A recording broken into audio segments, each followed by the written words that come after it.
If you've seen the Ultimate Wallriding Guide, you know all the mechanics and have a general idea of how they work, but being able to do them is a whole nother thing. How do you effectively practice Lucio Wallriding? How can you grind a specific mechanic? How do you string them all together? Well, that's what this video is for. I've outlined practice routines and challenges that you can try in order to master each mechanic, as well as some cool rollouts that string everything together. Let's start with the custom game code.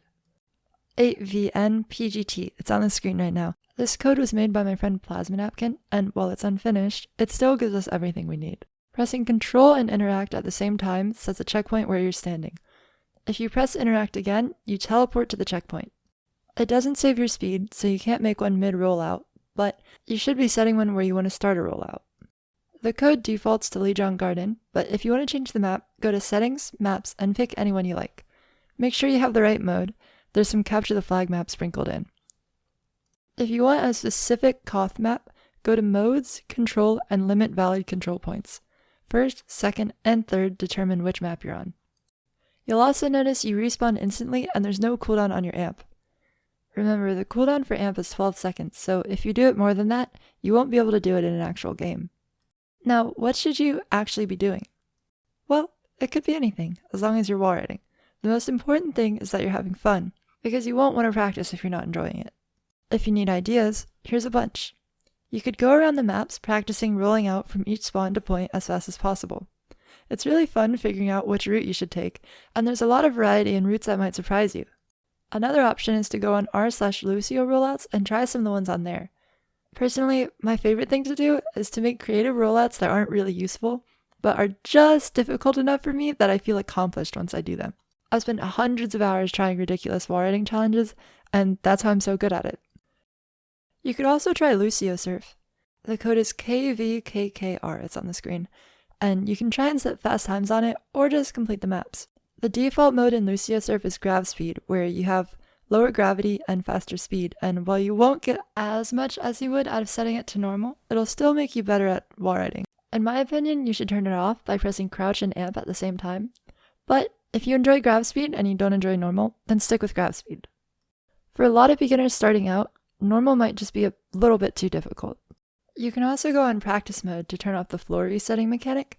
It'll still give you a timer, but being on fire all the time is kind of annoying. Anyway, none of these options are really the best. As long as you're wallriding, you're practicing, and that's what's important. Now, if you want to work on specific mechanics, I've set a few challenges ranging in difficulty for each one. If you can do the hardest one, it's pretty safe to say that you've mastered it. The mechanic that I've gotten the most questions about is vertical curve, so let's do that first. Each vertical curve has its own quirk to it, and figuring them out in custom games so you can do them on the spot when it really matters is important. Now I'm going to list these in order of difficulty, and I'm going to show you and tell you how to do them. Let's start with a quick refresher on how to actually do them. For any vertical curve, you want to attach to a wall, go as far along the wall as you can towards what you're vertical curving, and then late skim and 180. The speed of the 180 and the quality of the late skim are the most important parts, but most vertical curves are pretty lenient on that. Now, if you haven't seen the Ultimate Wallriding Guide, you might not know what a late skim is, or the explanation was a little bit confusing, so let's refresh on that too. When you let go of jump, before pressing it again to actually jump off of the wall, there's a very small window of time where you can wait before hitting jump, and then hit jump, and still get the jump off the wall. Trying to maximize this window and hit jump as late as possible is called a late skim.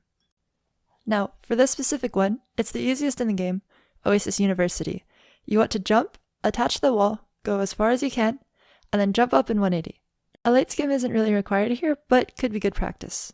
Next is Nepal Village High Ground. It's basically the same thing as University. You jump up, grab onto the wall, 180, and jump out. Now it gets a little bit harder. Route 66 doorway from the mega below the first point. You jump, grab the doorway, 180, and you should be on high ground. This is a little bit harder because there's not a second thing that you can grab onto. You need to go straight from the doorway to the height. Now, if you want to make it even harder, you can try going from this side under the gas station. The lip is a lot further out, and the pole that you're attached to is a lot skinnier. Now, even more advanced is Hanamura Point A. This map isn't in the game anymore, and you'll never use it, but it's good practice. Jump off the bell, hit the post, and then 180. You don't need to late skim the bell, but you do need to late skim the post. On a really good one, you won't even have to attach to the lip of this balcony. You can go straight all the way up. Now, harder but more practical is Oasis Gardens under the high ground. This one is really funky. I don't really know how to explain it because it's really weird, but try your best to emanate what I'm doing here. Now, onto Numbani. This is where the difficulty starts being not really worth it, unless you're like a wall riding fanatic, I suppose. Now, for late skimming and just generally difficult wall riding, I have a few rollouts that you can try. First, we have Rialto Attack First Point. If you can manage to do this one without hitting the ground, you have a very solid foundation for wall riding. But it's also important to know what to do if you hit the ground. Make sure you're scrolling to b-hop and save your speed, and you can salvage almost anything. Here's another difficult one. It's on Ilios Lighthouse. Make sure you're on red side. It's different for blue. You want to go over the left, onto this wall, blah blah blah, satellite. It's really hard.